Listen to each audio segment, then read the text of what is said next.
and welcome back to the Pastor Flex podcast. I am so excited to be recording live here from Austin, Texas. And with me in studio is none other than Miss Catie Sas. Welcome back, Katie. And from Pennsylvania, even Pittsburgh, Pennsylvania. Is that the proper place to say where you're at right now, Matt? That would be Lebanon, Pennsylvania. Lebanon, Pennsylvania. I'm so glad you are joining us. Matthew Uber, ladies and gentlemen, welcome to Pastor Plex Podcast. I'm so glad to have you on. Matt, I'm from Pittsburgh, Texas. I have heard of that. There's a lot of Pittsburghs. You've heard of Pittsburgh, Texas. Pittsburgh, Texas is like how many people? It's like 4,000 people. Okay. All right. Like when I moved here and I would say, oh yeah, I'm from Pittsburgh. People would be like, you don't sound like you're from the north. Yeah, even in Texas, they didn't know about it. Okay. Yeah.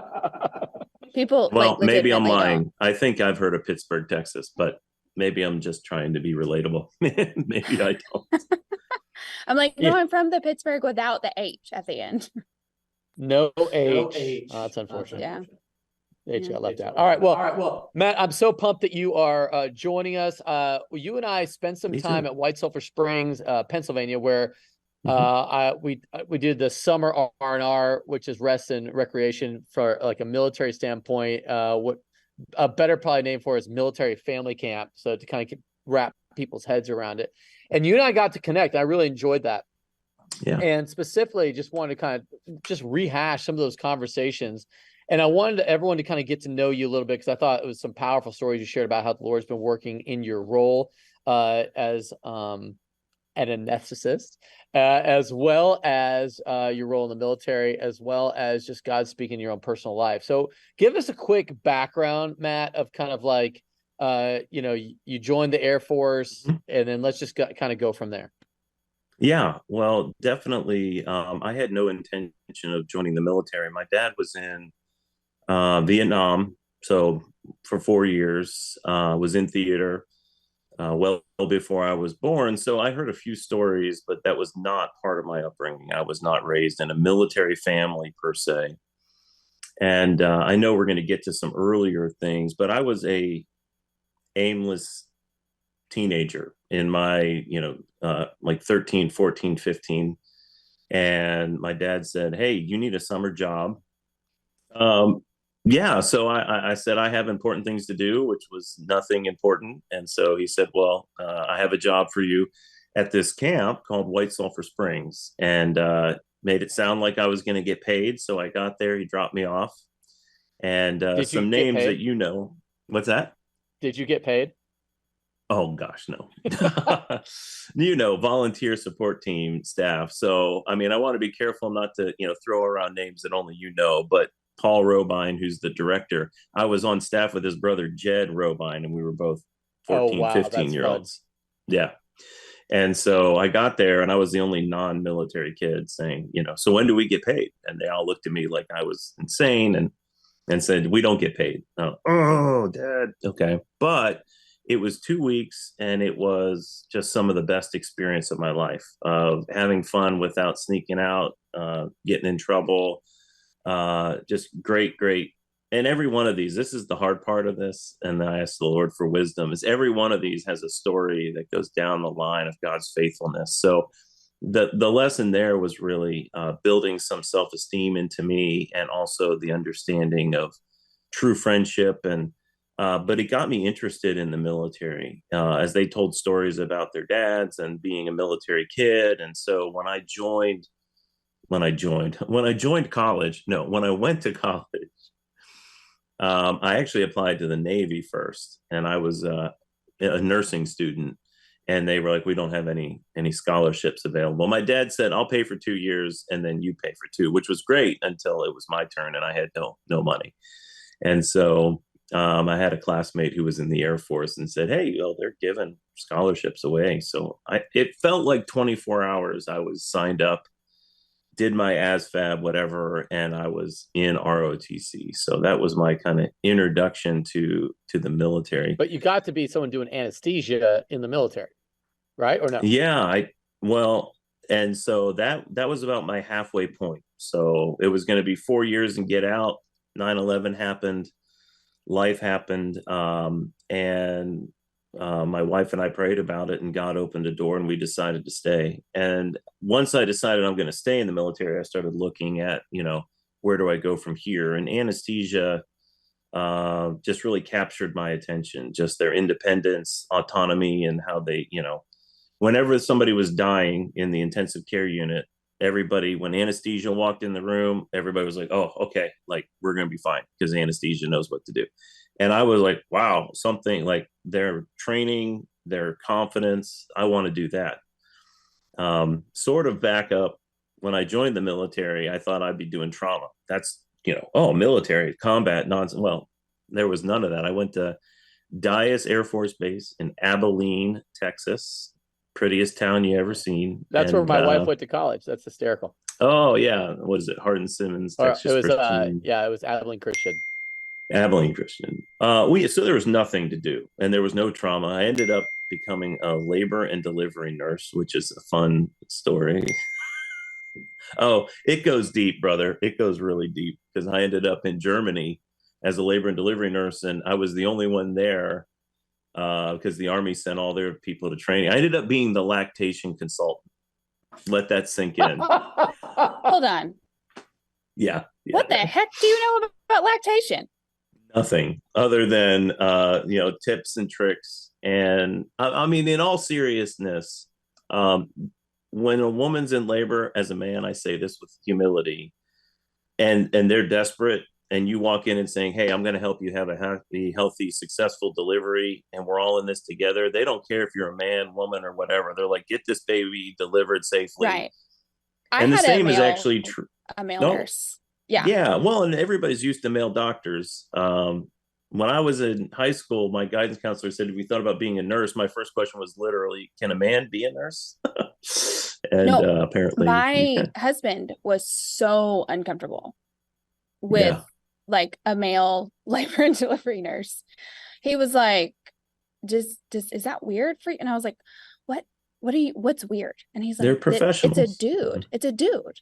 And he's like, all up in you. And I'm like, because they have to check your like dilation. They have to check like where I'm not you're sure my at wife in the knew process. that about my job. So I mean, well, Ryan was sitting on the couch while this dude is having to like check my cervix, and I'm sitting there just like, Ryan was like, get this. Well, I'm thinking, just get the baby out. Like, that's right. I like that's I mean, right. It's true what you said. Like, we are just at that point where we're like, I am tired of having this baby inside of me.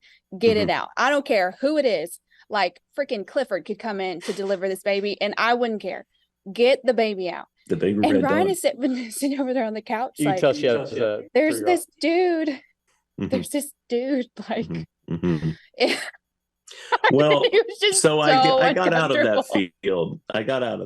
But what I did get to see during all that is, epidurals, which thank God for science.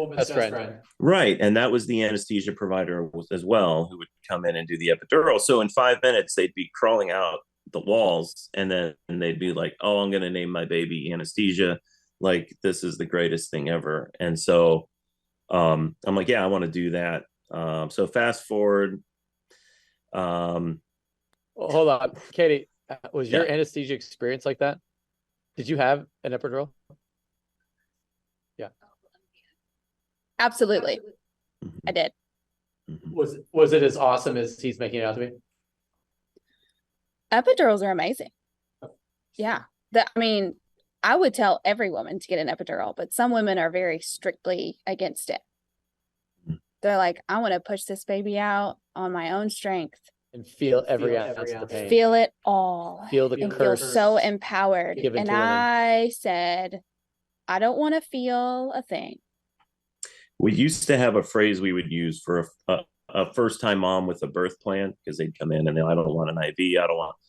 And my gosh. In our field, we'd say, what do you call a first-time mom with a birth plan? And the answer was a stat C-section, because inevitably it would just go forever and ever, and I don't want the epidural. And then, it's horrible. And I totally love people who do the natural thing, but I mean, and Yeah. I respect women that Mm. do that.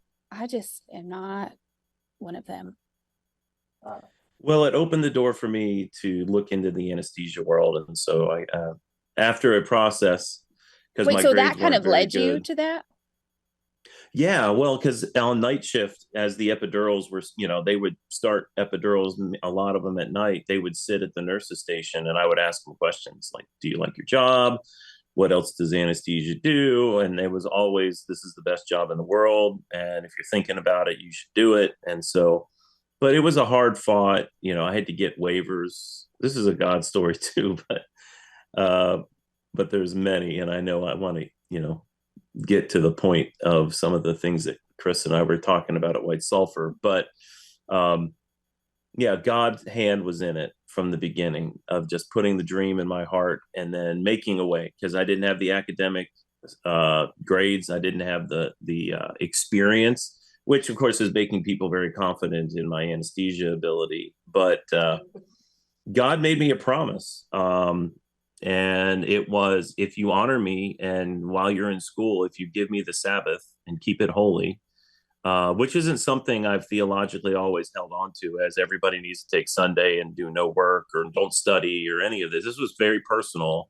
But the Lord said, if you will honor me with the Sabbath, I will bless you and favor you. And no credit to me, because I just told you who it is, but I ended up the top in my class, 4.0. Wow. The number one in my class. And God honored it, as well as, I tell you, he supernaturally revealed the way that the human body works. And as I would study, God would just open up the reality of, this is how things work. And I was in tests and God would literally say, the answer is C. Now, you can take that however you want, Hey, but listen, I I'll put take it. I'll C take and it it was A right. any way I could get it. It was crazy. It was a wonderful, people get divorced all the time in that program. It's super intense. Yeah. It's like the hardest thing you can do as a nurse. How was your marriage during that time? Amazing. Because again, I also had a great mentor who was in the program before me. And he said, listen, you can do what everybody else does, or you can get up at 3 a.m. You can go in to study at 4 a.m. when nobody's around. And this is in DC. I was at the Uniform Services University. And it was me and the security guard in the student lounge. And I'd study alone. And God just pumped me full of that knowledge, to the point where people were like, you got to be cheating. Like, how are you? I mean, we never see you study. But I would be home for dinner every night. I'd go to bed at 8 o'clock. My wife would write me a note when I'd go to bed, and I'd write her a note in the morning. We still have this awesome journal. And our marriage flourished. And I never studied on a Sunday. God is my witness. Not once. Even if I had a test on Monday, I would not crack a book. And God blessed every single part of it. So I've been blessed by the Lord, mostly just with his presence, to have experienced it through good times like that, and also through trauma. Both, I ended up in the combat role in anesthesia, and I wanted to see trauma, and I saw my very fair share of that. Yeah, share that. Yeah, I know. If you're open to sharing, I would love to hear kind of what you saw, as one who's been to combat and just saw body parts and stuff all over the place. Sure. It's traumatic, but how did the Lord really, as you're dealing with people and serving people, one things that you don't really understand is, like, when you're carrying bodies or dealing with death or suffering, you're kind of, your own soul is kind of absorbing a lot of that. Talk to me about how you dealt with a lot of that, a lot of the trauma you saw. Yeah. Well, if we're doing one podcast, this would take most of that, but I will touch into it. I don't think I'll be able to wrap it all up, because I do have a diagnosis of PTSD, and did come out with a rating for that through the military. Which is totally healed, by the way. And I've told them that. But anyways, that's a whole nother story. But my first deployment as a nurse anesthetist, as a new graduate, I was 8 months out of school. I went to a forward operating base, or a FOB, in Afghanistan called Salerno, FOB Salerno, which was in Khost province, right on the border of Pakistan. And kind of the way that I tell it for people who have ever seen the movie Zero Dark 30 about bin Laden, Oh yeah. it's all about the CIA's hunt for bin Laden. And about halfway through the movie, there's a scene where there's a base Camp Chapman, that was in Afghanistan, that a suicide bomber came onto the base. They thought he was going to be an informant for them, a doctor. They thought they might be able to get him near bin Laden. But they waved him through security because they didn't want him to be flagged. And once he got there, he detonated himself in the midst of the camp commander and everybody else. That was my first trauma in Afghanistan, was that event. So I had never done anesthesia in trauma other than stateside, exercise and a stint at Baltimore Shock Trauma to kind of get my feet wet. But that was my, baptism by fire. And it was crazy. But the first thing I did, because we heard this was happening, they would call a trauma page overhead, and it would be, white, blue, red, and black was a mascal, and they called a trauma page shamrock. And I'm like, what color is a shamrock? Green, I guess. And they said that's a special designator, and that's like the worst mascal you can get. I was like, oh, great. I got to go use the bathroom first. Like, come on, Lord. And I prayed. I cried out to God, and same kind of thing. He said, when you're standing at the head of your trauma table, lift me up and I'll lift you up. And I prayed with the team that I was with, and they didn't know me. I'd only been there 6 days. And I said, would you mind if I pray? And they all joined hands and we prayed. And so we started getting traumas one after the other. God walked through that. But that was my first experience. And there's a lot of granular detail in each one of those, because those faces would kind of come back to me in times of, in my dreams, basically. But like what kind of, like the faces of pain or anguish, like help me, that kind of stuff? Well, I mean, like you were saying, the body parts, the injuries, as well as, I mean, there was one particular, you see in the movie, there were two females, two females at the camp, the commander, and then they did a great job in the movie. There was a young lady who was just in the background in the movie, but she was a brand new case officer, as I understand it, because I actually took the time to find her obituary. But I just remember, because, I mean, she looked like a Dallas Cowboy cheerleader, no injury that you could even see, but she had taken one single round to the heart, a Wow. frag BB. And like that was it. And so she looked peaceful and uninjured, but we had to open her chest to see, what was going on. And it was clear that it had shredded, the ventricle of her heart. And so it was just the face of that. And then, of course, we went through, many children casualties, that were, when you're holding a kid's brains in your hand out the back of their head, and you're like, what's going on, Lord? Yeah. Yep. Like, it doesn't compute. Like, all of their memories, all of their feelings, all of their personality is falling through my fingers right now. And so there's that sense of like just absolute finality. And so all I had to grab onto was Christ. And so, but even in the midst of it, I decided to run into that storm as opposed to, so that was for me, sorry if you hear my dogs, but at least they're outside. Oh, you're good. That was for me a decision point of either I'm getting out of this whole thing, like never again. My son, my youngest, was born while I was deployed there, or I'm running into this fire. And this is actually, I think, Chris, a good point for me to jump into, because some would say, oh, you're a hero, you're running into this place of where death is. So I went into special operations. I met those guys while I was there. Certain evenings over the radio, they would say the squirrels are in the building. I'm like, oh, I want to go see these squirrels. And of course, that was like Secret Squirrel, which is, yeah. And I met them, and there was a bunch of Air Force, Army, Navy. I don't know. Yeah. So how about Katie, who she has zero military background, so she needs a little help with Secret Squirrels of who those are. I've been trying so hard to follow Mhm.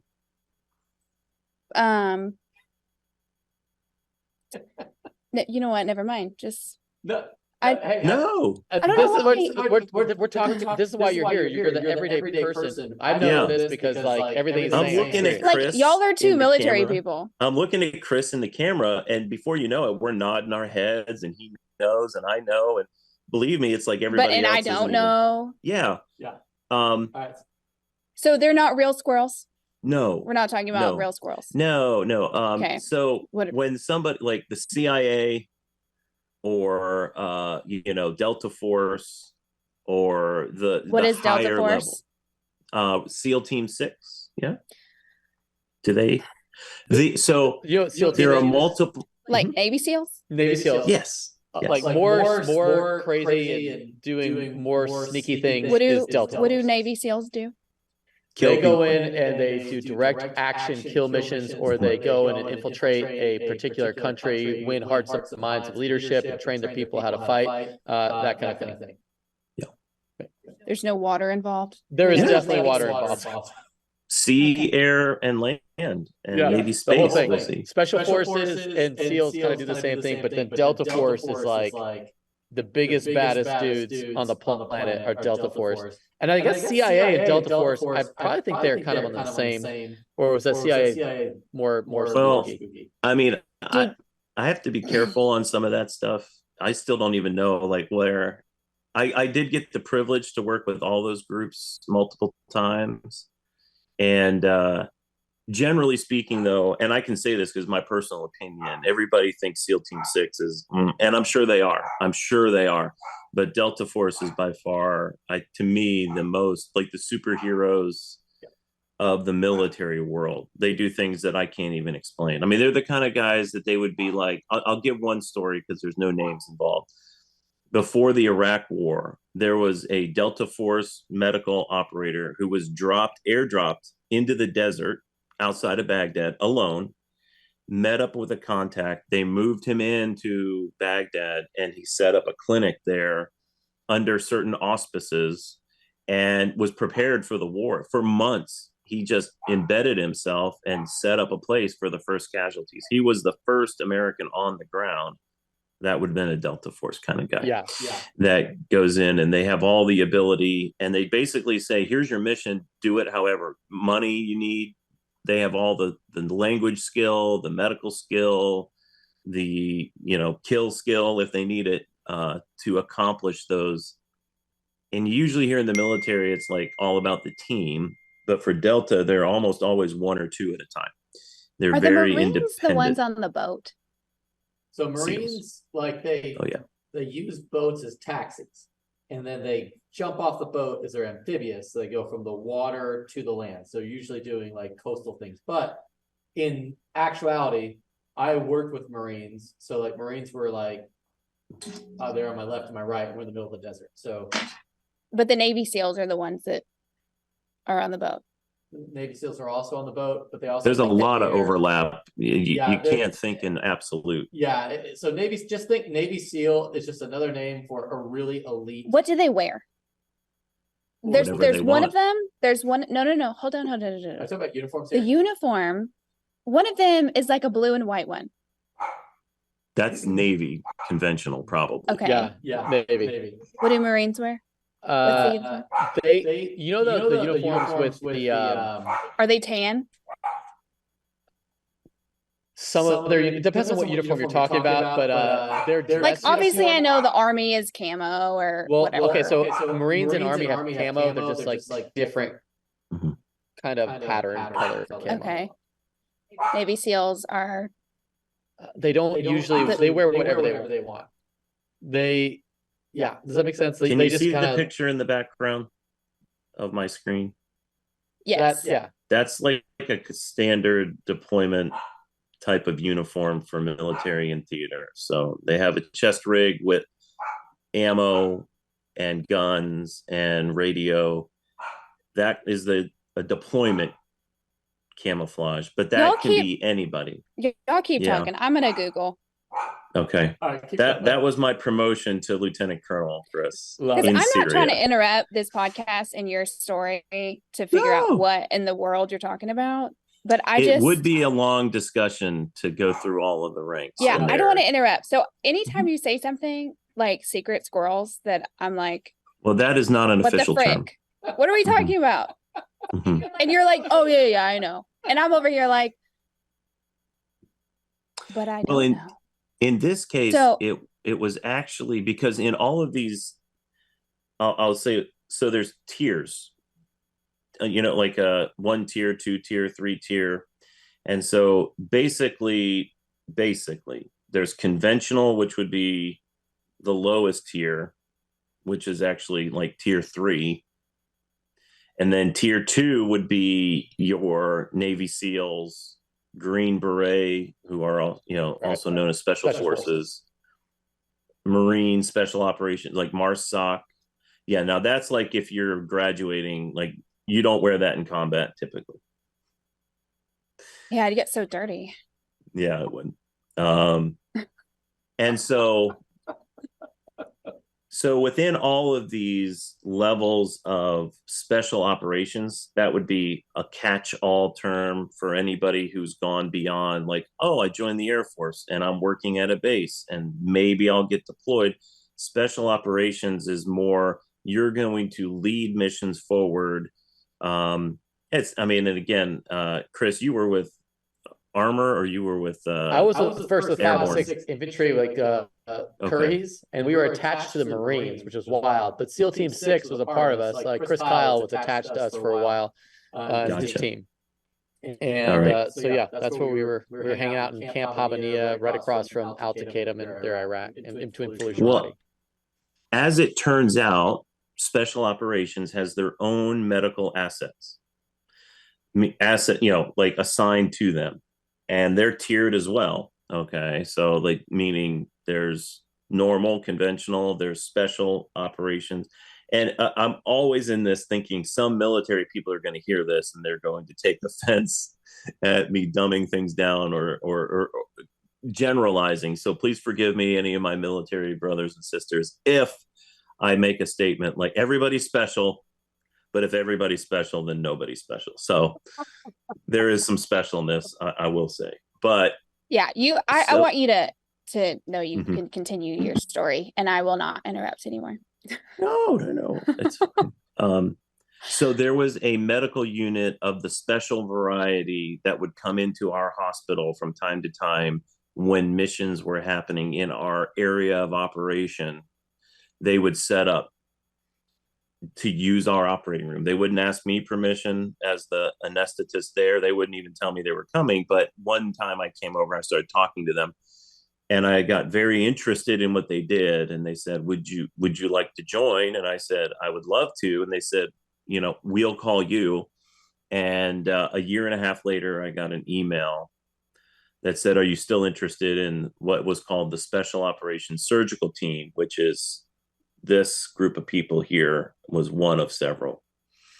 And so, and the mission of the Special Operations Surgical Team was to provide surgical capability anywhere, anytime, mobile, so that where there's no hospital, do you have a boat? Do you have a truck? Do you have a house? We can set up out of backpacks and do surgery on you. And so that was their job. And so that got really into my system of, this is what I want to do. This is like, absolutely. And I read a book when I first came in the military called Inside Delta, which was about Delta Force's like selection process, how they get in. And that really nailed me from the beginning. It's, oh my goodness, if only I could be around some of these. I mean, it was just like otherworldly. The reason I say it ties in, Chris, to what you were saying is because in all of this, as a military person, as you go up the ranks, whether it's for career or whether it's for prestige or whether it's for the mission, what drives a man or woman, you can easily make these things an idol of identity. And I did. I absolutely did.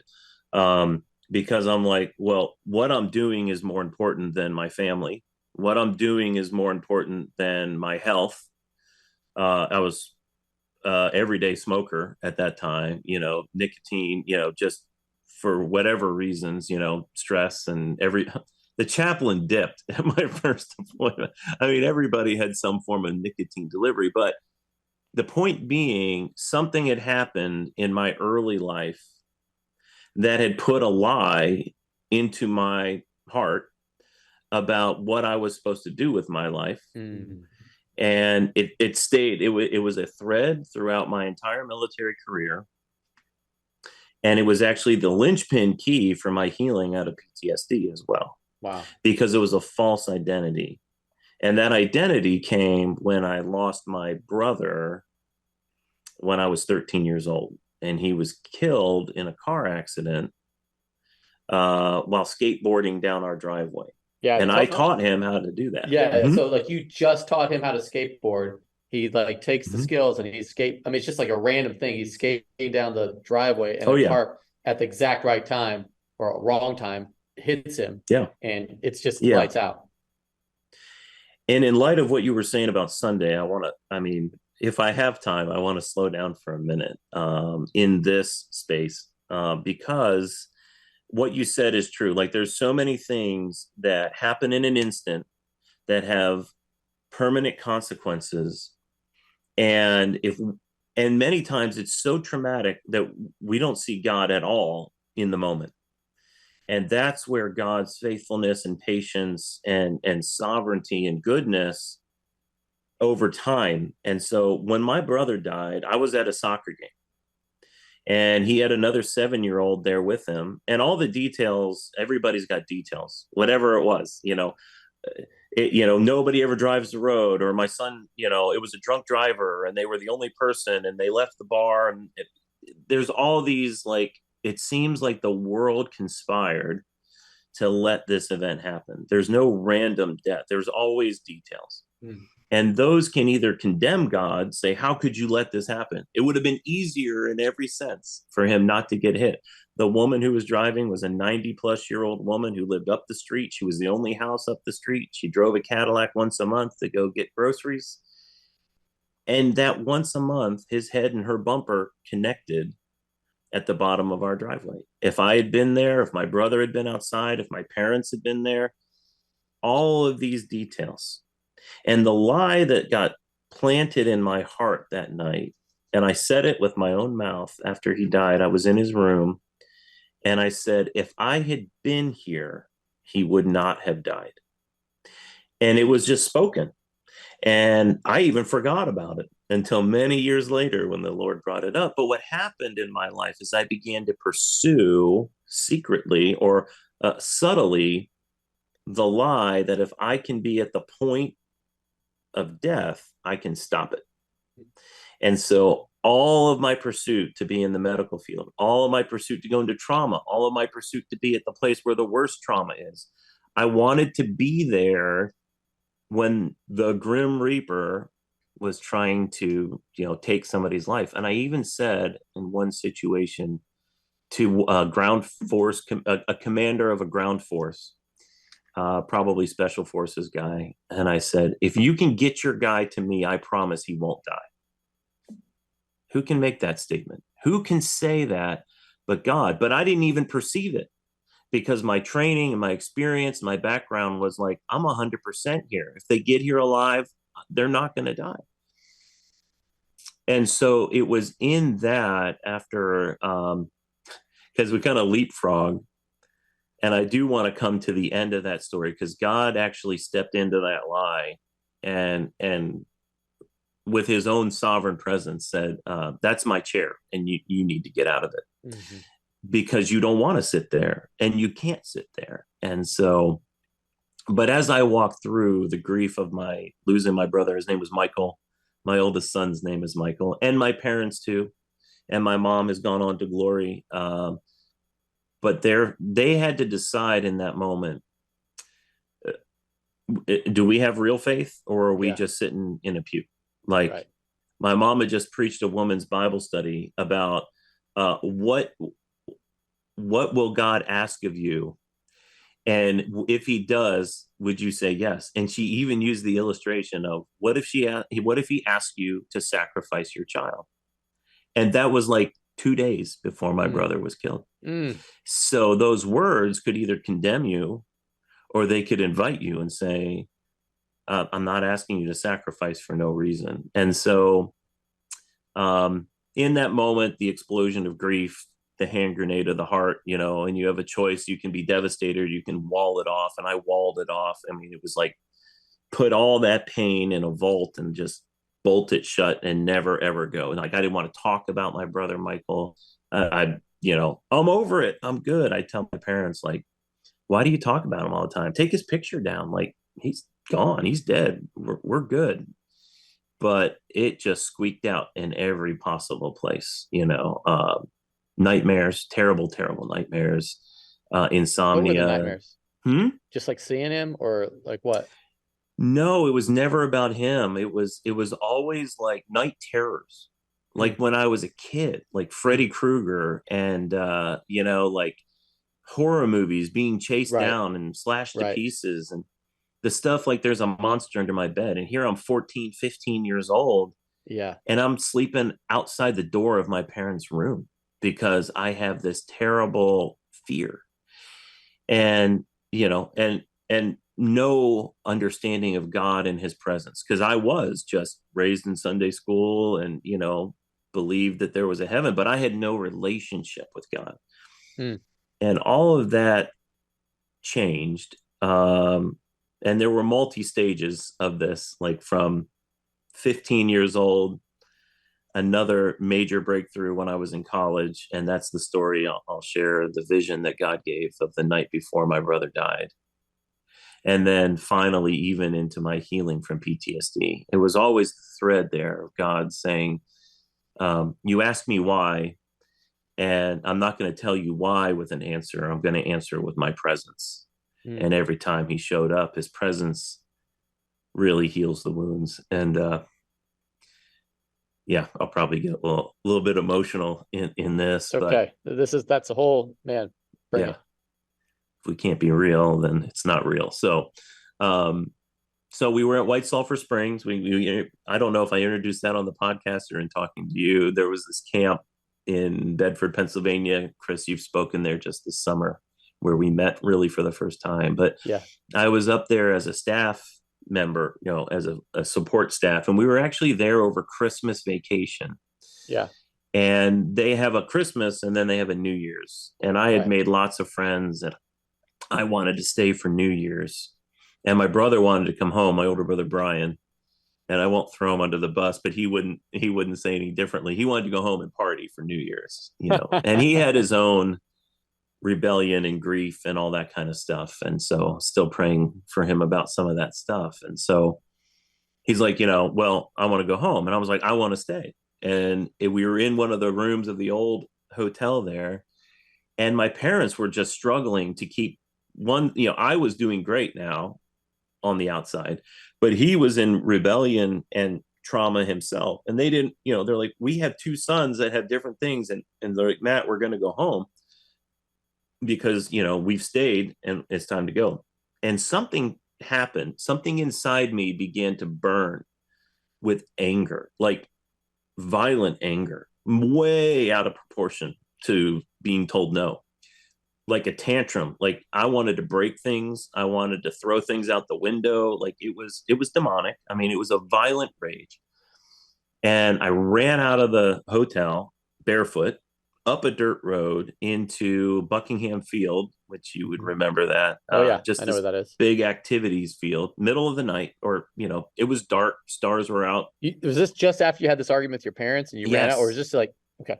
Yeah, this was spilled out because all of a sudden I'm like, I'm gonna like something is happening. Like I'm gonna throw up emotionally, and I need to get alone. Like I need to get away from people because there was like rage and tears and I ran up to that field and I just began to yell at God. And I mean, F you. And, why do my parents love my brother more than me? What have I ever done? And on and on. And finally, the question came is, why did you take Michael away? And he had been waiting for me to ask that question. Mm. And the best way I can put it, because I have told this story a time or two, is if you've ever seen the scene in Good Will Hunting at the end with Matt Damon, Yeah. and they're going through his like horrible life history, and Robin Williams is the counselor, and he's like, "You see my file?" And Robin Williams is like, "Yeah," and he's like, "What's in there? Not good stuff." And he starts saying to him, "It's not your fault. It's not your fault." And the presence of God filled up that field, Chris. I mean, he just came down and he said, "It's not your fault." He didn't tell me why, but he said, "I love you, and everything I do is out of a heart of love." And I just felt his arms just so enormous, just wrap around me. And it was gone. Like it was gone. The anger, I didn't have the answers. I didn't have all the answers. But I opened that door and let it just volcano out. And God was there. And it's really the first time I heard God speak and felt his presence. And that, to anyone, to any parent, I believe, whatever your kid's going to do, the number one thing I've always asked is, Lord, let them hear your voice. Hear your voice. Because if they can hear you, then everything else will be fine. If they can't, then nothing I say is going to make a difference. They could go to Harvard. They could do whatever, follow in my footsteps. But if they don't hear your voice, then what do I have to offer? And so that was the start of that. And then I got really hungry to hear God's voice through college. And this kind of moves into the second encounter with the Lord. And I went to University of Pittsburgh nursing school. And but I started to have this burning question because I was in a great youth group and a great church there. And of course, White Sulphur Springs was amazing.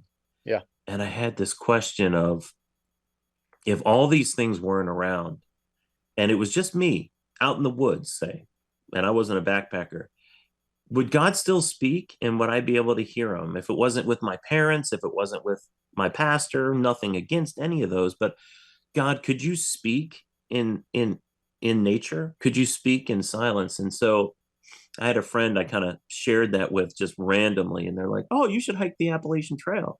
I'm like, I hate camping. I don't like sleeping outside. And I said, well, maybe, but I totally did not give it a thought. And this is just, I started seeing Appalachian Trail everywhere I looked. I was in a doctor's office and there was a magazine, Outside Magazine. Are you thinking about hiking the Appalachian Trail? Was the title. I still have the magazine somewhere. And then I was at another place and there was a Discovery or, National Geographic about a documentary of somebody hiking the Appalachian Trail. And I was like, okay, God, I'm paying attention. So I started exploring it. And the next summer I was in boot camp, and then I had scheduled to hike 6 weeks on the Appalachian Trail by myself.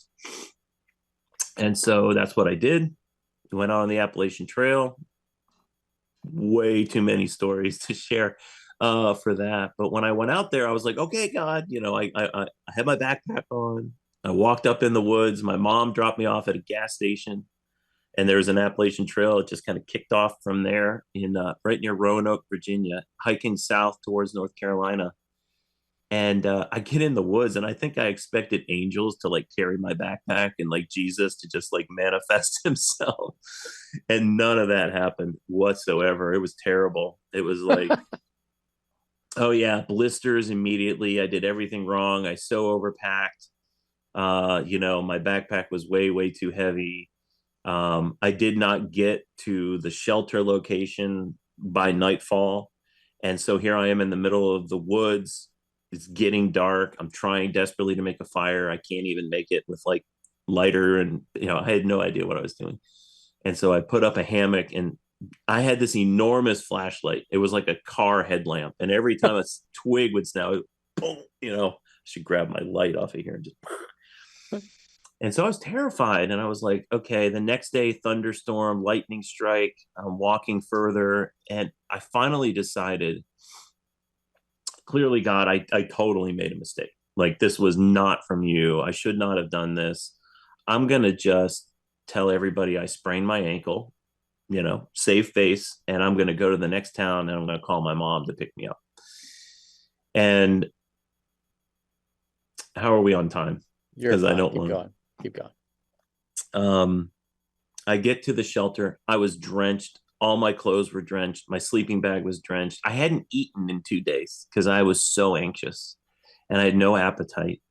And I get to the shelter, and on the Appalachian Trail, they have like wooden 3-sided shelters every interval of 8 to 12 miles. And so I crawled up in there. Nobody was there. And I fell asleep in a wet sleeping bag, completely convinced that I was going to go home. And I said, Lord, why did you tell me to come out here? Why am I here? This is totally miserable. And I went to bed with that question in my mind. Why am I here? And I woke up, and there was a man in my camp, and he was talking to himself, and he had an army rucksack on, and he was unpacking his stuff. And I sat up and I kind of scooted to the edge of the platform shelter. He's like, hey, you're awake. And he's like, I'm making stew. And he was cooking food. And he said, I went through your bag and I saw that you had trail mix and some beef jerky. It's like, what did you do? He's like, beef jerky is really hard to find out here, but I put it in the stew. It's going to be great. And so what I have to note here is something changed inside me when this man was speaking. Like, all of a sudden I had this incredible peace in my heart, and I was hungry. I was like, yeah, that smells great. And so I'm like, what's your name? And his trail name, if people have like a name so they don't use their real name, his trail name was The Nerd, TheNurd, The Nerd, spelled wrong. And I'm like, hey, well, my name's The Pilgrim. That's the name I went by, Pilgrim's Progress, whatever. And so I said, where are you from? And he's like, Austin, Texas. But then, how things happen. I got on I started running the rails, and I ended up in Florida. And next thing, he just went on this tantrum or flight of ideas, like made no sense whatsoever. And talked about, now I'm on the trail and I'm just walking and all this stuff. And then he looked me dead in the eyes and he said, I bet you're asking yourself why you're here. And I was like, are you kidding me? I said, I've been asking myself that the whole time. And he said, I don't know if you're a Christian man, but if you're out here to meet with God, there's no better place to be. And he started telling me, he said, if you're out here for a week, your legs will stop hurting. And if you're out here for 2 weeks, you'll feel like you can fly over these mountains. And let me look at your pack, because I feel like you've packed way too much stuff. And he started going through all my gear and saying, send that home and keep that. And you don't need this. And here's how to light a fire with a candle so you're not burning your fingers all the time on the lighter. And I ate the meal and I went to bed with this incredible peace of like, I think I can do it. And I had him stand in front of the shelter, and I had one of those old disposable cameras, and I was like on my 6th or 7th picture. It wasn't number one. And I took a picture and I said, I'll remember you, nerd. And I went on my way and I hiked down the mountain, and I ended up at a road, and I put out my thumb because I needed to go to the post office. And the first person who pulled over was a woman, and she said, where you go? And I said, the post office. And she said, you're in luck. I'm the postmaster. I'm going to open the door. And she took me to the post office, and I sent my stuff home that I didn't need, that giant flashlight, and I sent my tent home. I slept in shelters the whole time. And I continued on to have this incredible experience with God. One of the things I'll share in just a second. The cool part to me, because I do believe that Nerd was an angel, is when I got home, my mom was like, I can't wait to see this picture of this guy. Because I told her, this is what changed my mind, was talking to this guy. And she processed the film, and every picture was fine. And his was completely whited out. There was just little dark around the corners of the panoramic, because it was a panoramic camera. And I'm no face. And I told my kids this story, and my son Joshua, who is a savant, like this kid is just so smart, does Rubik's Cubes and all this stuff. He said, if you rearrange those letters, it spells thunder. I said, what? Well, how does God speak? I mean, Isn't Wow. thunder one of the ways he speaks? I said, That's amazing. I mean, this was recent when he did. I'm like, why is his name spelled like that? I don't know, because I was like, he's a drug, he was on drugs in the 70s. I don't know. And Josh was just like, yeah, that spells thunder. I said, wow. Okay, well, now I really believe it. And it was the presence of God more than it was any of these other. I mean, those are cool stories, right? That's great. And so here's, I'm walking one day, and you never get time to follow your thoughts to the end. Like in this world, it's either the phone or it's life. And so, but on the trail, you can take a thought and you can just run with it all day long. And so I just felt the Lord saying, I was talking out loud, just like him now, to myself nonstop, constant conversation. Hey, that's a beautiful flower you made there, and this and that. And I started going through my life, and just what's the first memory that I could think of. And I went back, I used to live in Maryland, and as a kid, and going through my memories, and at every point, the Lord would just be like, that was me. That was me. Remember, that was me. And it was just this like, wow, awesome. And I was just going through this mental photo album, chronological. And then I came to the night before my brother died. And I remember it very well. I was in my bed, and he had a nightmare, my brother Michael, and he came into my room and asked if he could sleep in my bed. And I said yes. And I'm so grateful that I did, because I could have been like, get out, I'm trying to sleep. But I said yes. And he slept in my bed that night before he died. And in this image, the Lord just kind of took over my imagination. And I saw my house, and everyone was asleep. It was dead of night. It was dark. And I saw Jesus in our living room. And he walked, and my parents' room was on the lower floor, and our rooms were on the second floor. And he walked into my parents' room, and he stood at the foot of their bed. And he looked at them with so much love. And then he knew what was going to happen the next day, and he knew how difficult it would be. And he cried for them. He felt their pain. And it was this sense of like, you don't just do things to hurt us. You feel everything that does hurt us, just like we do. And he went upstairs and he stood at my older brother's bed, and the same thing. And there was just this silence where he just saw the future of what that would do. And then he stood in my room, and he looked over me, and he saw my future, and he cried for me.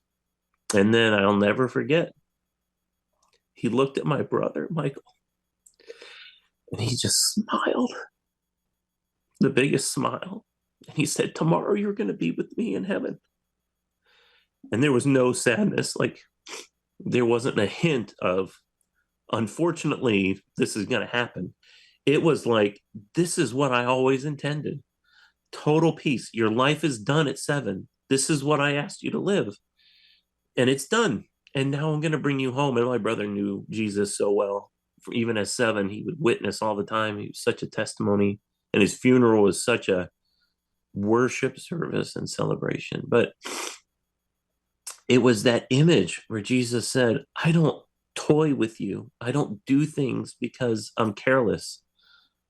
I love you, and I have a purpose. And whether you live to 107 or you die at 7, my plan and my purpose is perfect.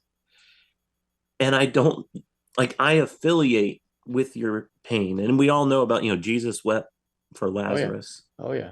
And there's multiple interpretations for that. But that was really, for me, the understanding of that verse in my heart is he knew the pain of Mary and Martha and all the people who loved Lazarus. And he felt it, even though he was about to raise him from the dead.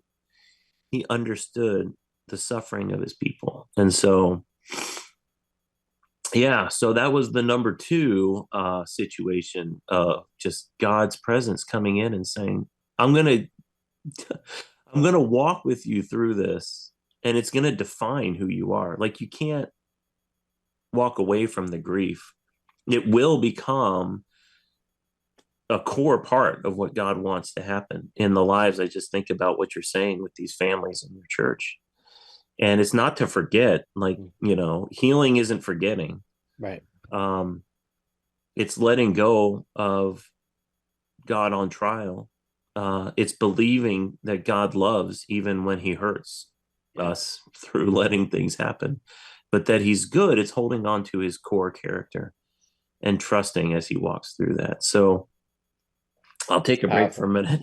Yeah, no, that's powerful. When I heard, when you told me this story the first time, I was just really moved by it. It was something just that it kind of spoke to my own soul.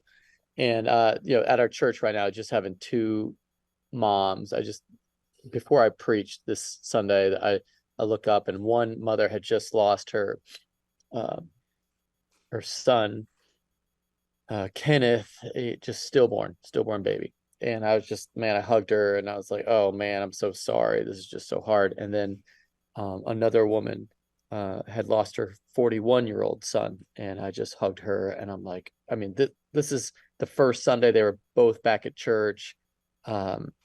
So much hurt, so much heartache, so much sadness. And then the message that I'm preaching is John 4 with the healing of the official son.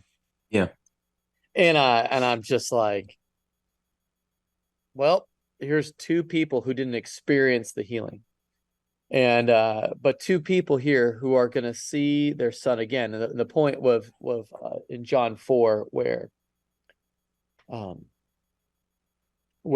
the man says, he comes up to Jesus, hey, will you heal my son? He goes, unless you people believe, or unless you see signs and wonders, you won't believe. And this man's like, sir, please come heal my son. And then Jesus looks at him. He says, go, your son will be healed. Mm-hmm. And the man has to, at that moment, because I would be like, no, Jesus, come on. You need to go do your thing. Go be there. This isn't like remote healing time. Don't phone it in. I need you to come to work today. Yeah. And he believes. He believes the word that Jesus spoke, and he goes. And that had to take a bunch of faith. As I was preaching, I just was imagining the journey, that 20-mile journey from Cana to Capernaum, that 20-mile journey of having to believe I'm going to see my son again. And that's exactly what Lena and exactly what Dory had to experience as they are now journeying that 20-mile journey. I don't know how long it's going to take them to get home, but when they go home, they're going to see their sons again because of the faithfulness of our God. And that to me speaks to my soul. And that's why I love your story of just like the way that Jesus is working, the way that he's so compassionate, the way he loves us so deeply, the way that he takes our pain. He doesn't use it to burn us, but he uses it to heal us, and he uses it to grow us. And I think that's such a beautiful thing. So I really do appreciate you sharing that story. And I kind of want you to land the plane on this particular podcast with the story about what recently, probably the most recent one of healing through the PTSD that really got you through a lot of the struggles and complete healing. Sure. Yeah, real quick before I tell that, I'm struck in the stories of Jesus. Yeah. That many people were healed or had their children healed. Right. We don't hear about them at the cross when he died, but it's those who knew him and loved him that were there. And as we walk through these things, because they asked for signs, and he said, I want you to know me. I can heal. I can do all this stuff. I can feed you bread and fish. Right. But if you don't know me, you're just as lost as you were before. Right. And so it's not in the healing, although I've seen it. I love it. I pray for it and believe in it. But if our affection is not for him, then no amount of miraculous movement, is going to make the difference in the end. So, without taking over your sermon duties or trying to preach on top of that, so here we go, right? Like I have seen God move. Maybe I've seen an angel. I've had all these experiences, and yet in combat, in the meat grinder of the military war machine, I began to lose a lot of what I had experienced with God, and how so? I had a ton of knowledge. Just it became less spiritual and just more like academic, or what do you mean? Yeah. Well, I think I had religion in some respects. I had fallen back onto um, doing for God out of those times of knowing him. So kind of Right. that same, kids came and work came and military duties came. And also I have to, so did compromise, right? Right. Tobacco, pornography, alcohol, All all the of these things. things subtly came in, whether they were to medicate or to help Right. me get through, or whether they were just my own sinful desires, right? Like we can hide behind the victim card a lot. And Mhm. so, it was advantageous for me on some levels to be a victim of these things. Another thing, and I'll say this, Chris, and you can affirm or deny, but there was this sense of, some people lost limbs Yeah. and other people lost part of their soul, or Oh, that's what they would absolutely. say. 100%. And there is sort of this sense of like, what did you give when you were in? What's your story? And if you don't have one, you didn't really do it. Like if Mhm. there's this almost this sense of like, what's your wound Yeah. from your time in the military? If you were really in the Combat. crap, as Yeah. they say, what's your woundedness? And so, I mean, I did 6 combat deployments, 3 to Afghanistan, Africa, Iraq, Syria, lots and lots of uh, times to say, yeah, that's going to leave a mark. And Yeah. came back from one deployment, especially um, broken. And I had started drinking pretty heavily just to get to sleep at night. Right. Had become very verbally abusive to my children. My stress response was everybody's trying to die. I would have nightmares with my kids as my patient, wake up in the middle of the night and I could never save them. I Mm. couldn't get what I needed. If I needed Mm. blood, it was locked in a drawer. If I needed some equipment, it was, and so I was having all of these, nightmares. And I was just convinced, Lord, I'll never reject that you're real, but maybe this is just the Christian life. Like all that stuff before was great when you're a teenager, a 20-year-old, full of zeal, but life is real. And so, maybe just raise my kids in church. I could not look another Christian man in the face, Chris. I was Mm. just like, I knew my own sin and I knew my own heart and I knew Yeah. my doubt of the Oh. Lord. And so my wife went to a church. We had moved to Alabama. It's called Church of the Highlands. Oh yeah. A pastor, Chris Chris Hodges. Hodges. Yep. Yeah. And they have a program there called Freedom, Yeah. which is which my wife and I are directors of Freedom at our church now. But and she went to this conference though, and she came back from this conference, and she was so full of the joy of the Lord. And I don't even remember what she said, to be honest. It was this hunger in me that said, um, whatever you have and wherever I need to go, where that well is, I want to go. Yeah. Because I had so much judgment, even though I had so much sin, I still judge, mega churches, and they waste all their money on smoke machines and, like, On everything. Right. right. And Well, and so, also the harder you get in your sin, when you almost become inoculated to real grace on another Christian man, and you start just seeing all their imperfections as opposed to the amazing grace that God has bestowed upon them. And oh that yeah, just sort of happens, especially for those of us who have been in a war zone where you've had real life, like where the yeah, rest of you live in your fantasy land, where yep, every piece of trash is an IED, where you don't judge people by the way they look, because of course you're going to judge people by the way they look, because that's how you tell who someone's going to kill you or not. Like when people don't know that, it's just there comes a sense of like you guys are just all civilians, and it almost makes you kind of angry towards them. yeah. Oh, I mean, absolutely. And nobody knows my pain except the guys who were downrange with me. 100%. They don't. Nobody gets it. Yeah. So you can be in a crowded room and just be like alone. Mhm. And so I said, "Hey, I'm in. I'm going to go." And so we went to this church, and I walk in the lobby, and a man comes up to me and shakes my hand. Turns out he's the husband of the woman who invited my wife to this conference, and he was a police officer. there, and he won't let go of my hand. He keeps shaking my hand, and he won't stop staring at me. And he's like, "Hey, are you in a men's group yet?" I'm like, "Brother, I haven't even gotten through the lobby yet." Like, he's like, "We meet every Tuesday at Chick-fil-A. I'll see you there." And there was just this authority in it. Like, yes, you will see me there. He just saw right through me. And then I went into the service. And if you've ever heard, Chris Hodges is a tremendous teacher. Yeah. And the worship was like, these people are really serious about what they're like. They're raising their hands and they're energized. And I'd always been one of those closet like hand raisers. Yeah, of course. Like, I kind of want to do that, but I want to be weird. But I don't want anybody looking at me. And then at the end of it, my daughter came up and said, "Hey, I want to serve in the nursery, but I have to go through the membership class and I'm too young. I need a parent." First Sunday, I was in a men's group. I had blown away by the worship, and I was in the membership class of that church. And I got sucked in to this stream of like everybody's moving in the same direction. Like people are charging hard after God. And but they had this program called Freedom. And I'm like, what's this freedom thing? And it was kind of like mysterious because people were like, "Oh, you just got to do it. Like, just do it." I'm like, "Oh, I don't want to do it." Like, what if I'm scared?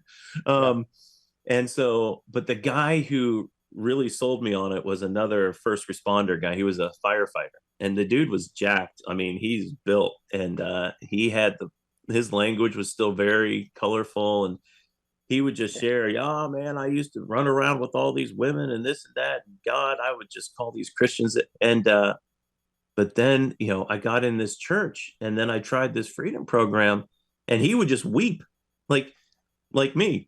Like anytime we talk about Jesus, he would just cry. He'd be unable to talk. He's like, he was leading the group. I said, "Well, if he's doing it, I'll try it." And so I went through the program. I don't, it's not a sales pitch for this. I mean, the format of freedom, even the name freedom, is not a trademark thing, right? Like it's Christ and his blood. Right. But through the midst of it, there was a session basically talking about God knows your true name. And he's written it on his hands. He's written it on a white stone up in Revelation. It talks about, God knows. And I just asked that question. I said, "God, what's my name?" And things were breaking up from this session and people were dispersing. And I went to get up, and the Lord's hand was just on me. And he said, "You asked me a question and I'm going to answer it." And just in this moment, again, with the presence of God, and he started to walk me through my life again. And he took me back to the night my brother died. And he said, "Do you remember what you said that night?" And I said, "I don't." And he said this, and he brought it clearly to my mind. And it was the phrase, "If I had been here, he wouldn't have died. If I had been here, Michael, you would not have died." I was speaking to him.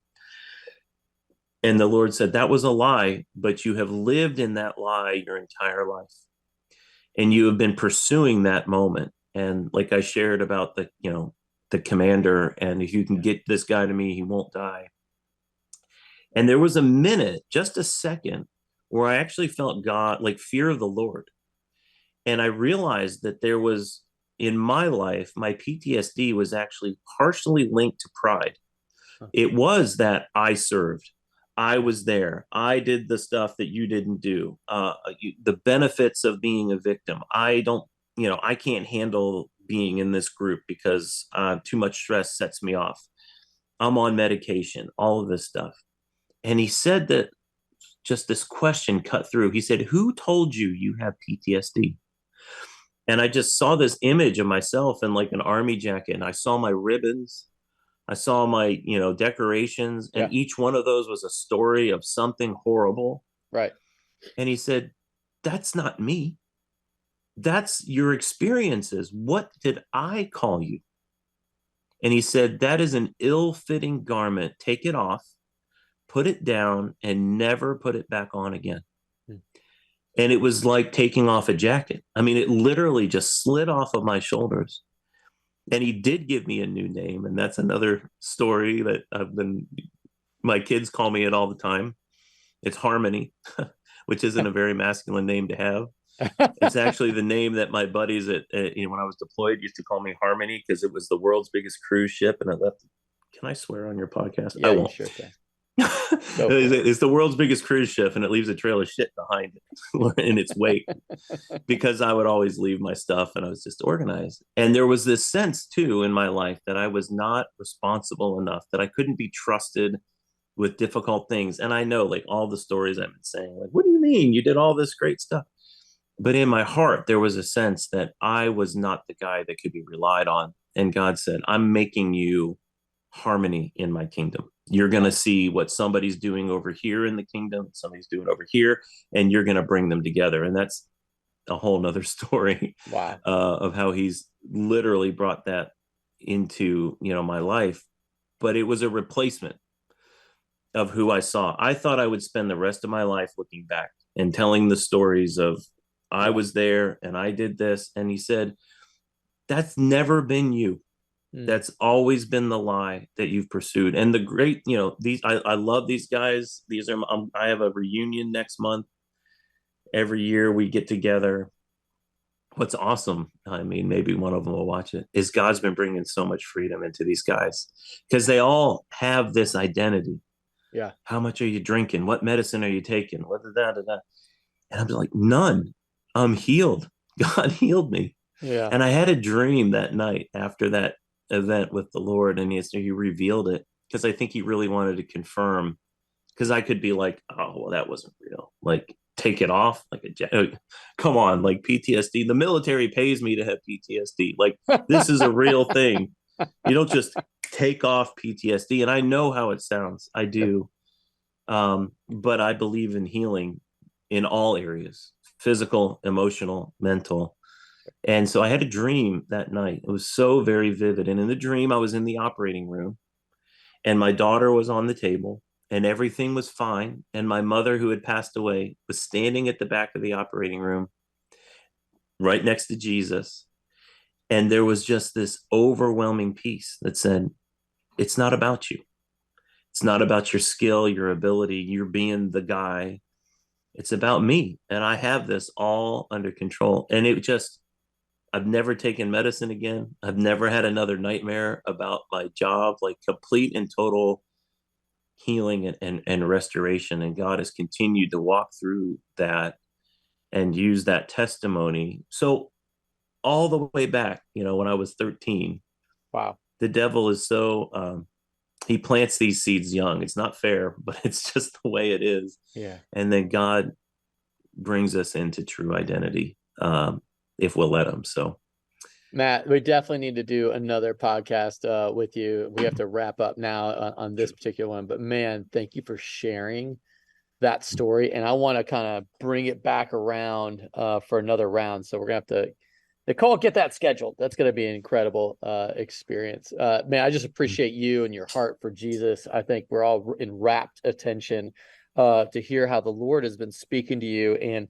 you're a bit of a mystic, which I just love that. Whenever I get to meet somebody who has experiences like that, I'm like, how come I don't get experiences like that? But it's powerful to just be reminded how God is still at work, how God is still moving, and how Jesus' great love for us is still compassionate with where we're at, and he speaks to us just how we need. And I'm so grateful for your story. Thanks so much for being here, Matt. And I'm excited to do this all over again if you're open to it. Sure am. All right. Catie, any last thoughts over there? No, I just got so sucked in. I just felt so emotional so many times. And I really was impacted. Yeah. So. Yeah. Thanks so much for just being with us, Matt. Listen, hey, if you're wanting to text Matt any questions, just text the number we always go with is 737-231-0605, or go to pastorplek.com. We would love to hear from you. We talk faith, culture, everything in between. So make sure you like, subscribe, and do all the things. And listen, we would love to see you again as we'll be talking to Matt Uber more about his life, as how God has totally transformed him to be the man of God that he is, with a future that's really bright and not just a past that's been really courageous and heroic. He's got something really awesome to look forward to. Thanks, Matt, for being here. And from our house to yours, have an awesome week of worship.